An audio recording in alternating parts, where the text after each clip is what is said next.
Hello friends, welcome with my channel TGT Special Notes. After a long break, today we will study a long and very famous poem Ulysses. Friends, इस poem का explain करने से पहले इस poem के बारे में कुछ जान लेते हैं। यूलिसेस पोएम विक्टोरियन पीरियड में लिखी गई एक उत्कृष्ट पोएम है।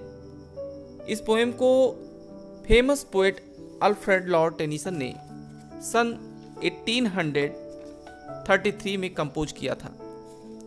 इस पोएम का दूसरा संस्करण 1842 में पब्लिश हुआ। फ्रेंड्स, आपको बता दें कि ये पोएम उलिसेस, जो कि इस पोएम का हीरो है, उसके वीरता की कहानी को बताता है। बात उस समय की है जब ट्रोल और इथाका के मध्य युद्ध चल रहा था, जो कि लगभग 10 साल तक चला।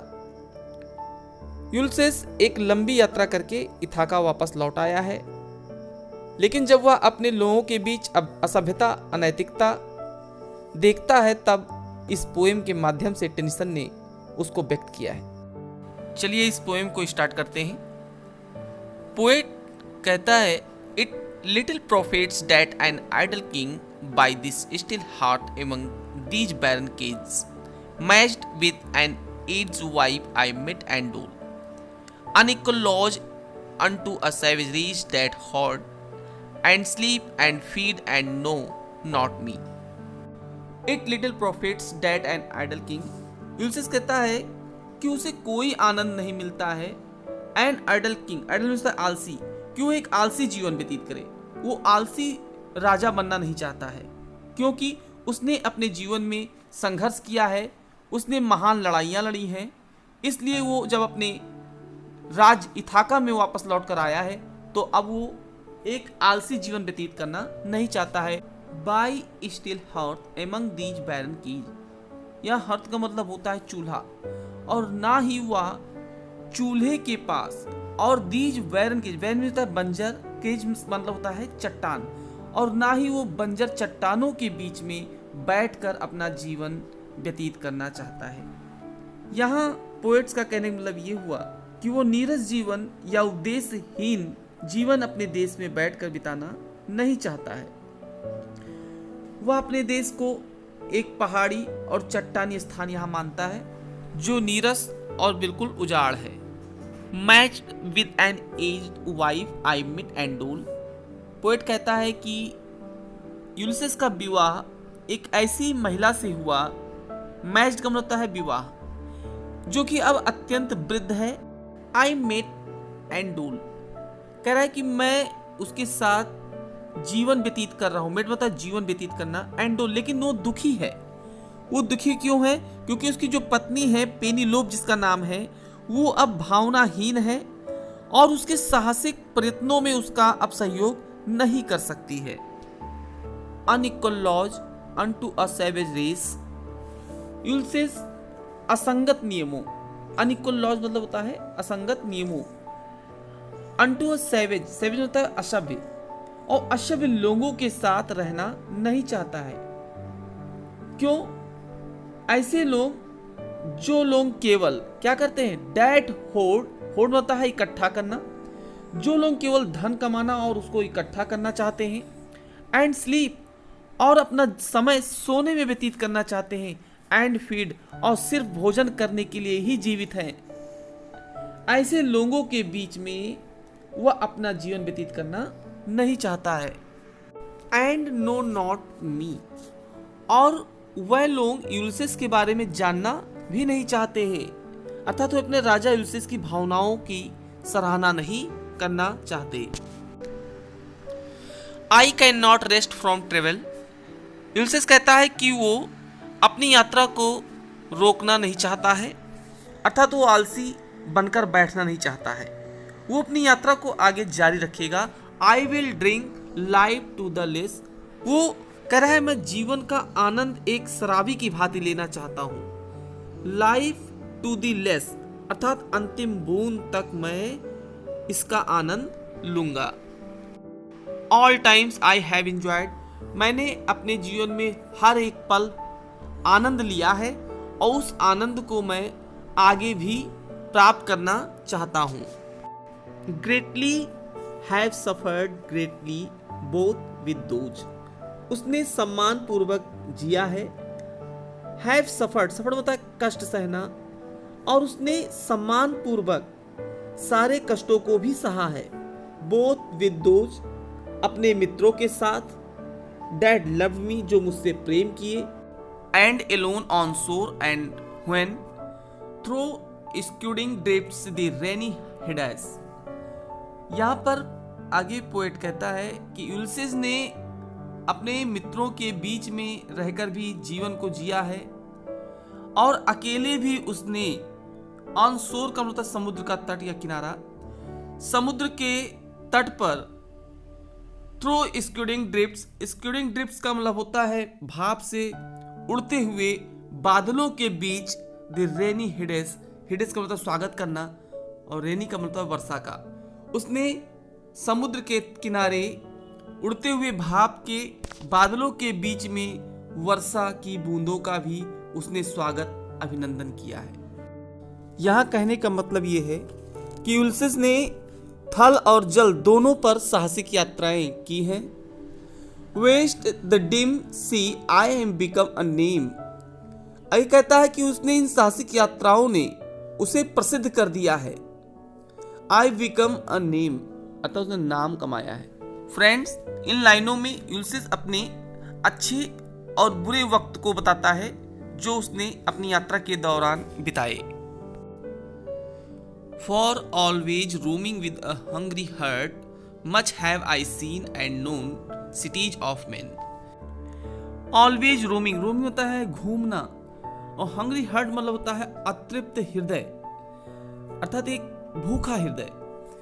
ज्ञान के लिए एक अतृप्त हृदय के साथ वो हमेशा क्या करता रहा है, अलग अलग देशों में घूमता रहा है। यूलिसेस कहता है कि संसार के भिन्न भिन्न देशों की उसने यात्राएं की हैं और उसने बहुत कुछ सीखा है। मच है, बहुत से, I seen and known cities of men. Ulysses कहता है कि उसने बहुत से लोगों के नगरों को देखा है, उसको जाना है। एंड मैनर्स, और उन लोगों के व्यवहारों को देखा है उसने। क्लाइमेट्स, उसने उन देशों की जलवायु को देखा है। काउंसिल्स, वहां की सभाओं को उसने देखा है। गवर्नमेंट्स, वहां के प्रशासन को उसने देखा है। माई सेल्फ, उसने स्वयं, not least but honoured of them all, उसने अपनी यात्रा के मध्य उसने हर जगह क्या किया है, ऑनर्ड वाला था सम्मान, उसने सम्मान प्राप्त किया है। And drunk delight of battle with my peers, peers का मतलब है सहयोगी, साथी, और डिलाइट का मतलब आनंद, और बैटल मीन्स होता है युद्ध। उसने ट्रॉय के युद्ध में अपने मित्रों, अपने सहयोगियों के साथ उस युद्ध का, उस साहसिक भरे कार्य का आनंद लिया है। Far on the ringing plains of windy Troy, windy Troy मिलता है ट्रॉय के भयानक युद्ध में उसने उस समतल मैदान में अपने साहस और वीरता का यूलिसेस ने परिचय दिया है। I am a part of all that I have met, yet all experience is an arch wherethrough. आगे यूलिसेस कहता है कि उसकी जो यात्रा है, उसकी यात्रा अनुभव का एक अंश है। अपार्ट का मतलब होता है अंश। उसका व्यक्तित्व उसकी यात्रा के अनुभव का एक अंश है। आई हैव मेट, जिन अनुभवों को उसने अपनी यात्रा के दौरान प्राप्त किया। एक्सपीरियंस, जो उसके अनुभव हैं। आर्च, आर्च का मतलब होता है घिरे हुए हैं। व्हेयर थ्रो, व्हेयर थ्रो का मतलब होता है चारों ओर से। उसके अनुभव अभी चारों ओर से घिरे हुए हैं। ग्लिम्स दैट अनट्रेवल्ड वर्ल्ड, अभी वो इस अपूर्ण संसार की यात्रा करना चाहता है। अभी उसने बहुत सी यात्राएं नहीं की हैं। That untravelled world whose margins fade, margins fade का मतलब होता है हाशिया। मार्जिन मतलब हाशिया और फेड मतलब है लुप्त हो जाना, या कह सकते हैं दायरा। अर्थात उस अपूर्ण संसार की यात्रा के दायरे में वो हमेशा के लिए लुप्त हो जाना चाहता है। अर्थात वो आगे और भी यात्रा करना चाहता है। How dull it is to pause, pause मतलब रुकना। यूल्सिज ने इतनी साहसिक यात्राएं की हैं कि अब वो रुकना नहीं चाहता है। उसको एक स्थान पर असभ्य लोगों के बीच में रुकना उसको डल मतलब नीरस, उसको बेकार लग रहा है, उसको नीरस लगता है ये चीज। टू मेक एन एंड, वो अपनी यात्रा को अंतिम क्षण तक जारी रखेगा। To rust unburnished not to shine in use, rust का मतलब होता है निष्क्रिय जीवन, अनवर्निश्ड का मतलब होता है मूर्छा लगना, अर्थात एक निष्क्रिय जीवन जो होता है वो मूर्छा या जंग लगने की तरह होता है। Not to shine in use, जिसका अगर उपयोग ना किया जाए तो उसकी चमक खत्म हो जाती है।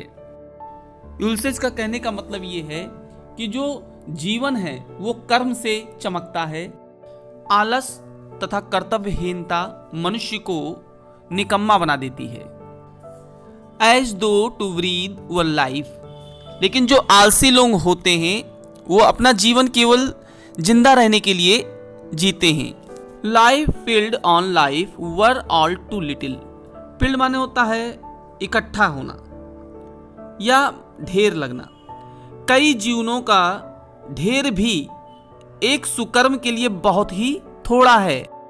And of one to me little remains, remains में होता है बचे रहना, अर्थात यूल्सिस का जीवन अब थोड़ा सा बचा है क्योंकि अब वो बूढ़ा हो चुका है। But every hour is saved from that eternal silence, यहां आगे यूल्सिस कहता है कि मैंने अपने जीवन का जो प्रत्येक क्षण मौत से बचाया है, अर्थात इटर्नल साइलेंस का मतलब होता है मौत। Something more a brighter of new things, आगे कहता है कि उसको कुछ और नई चीजों के साथ जीना चाहता है, अर्थात वो अपने जीवन में शांत ना बैठकर कुछ और नया करना चाहता है। For some three suns to store and hold, hold का मतलब है संग्रह करना।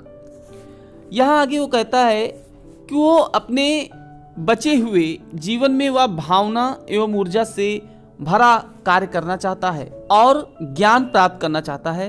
And this grey spirit yearning in desire to follow knowledge like a sinking star, आगे यूल्सिस कहता है कि grey spirit yearning, grey spirit yearning का मतलब होता है लालसा, उसकी जो इच्छा है, उसकी जो लालसा है वो एक डूबते हुए तारे की तरह है।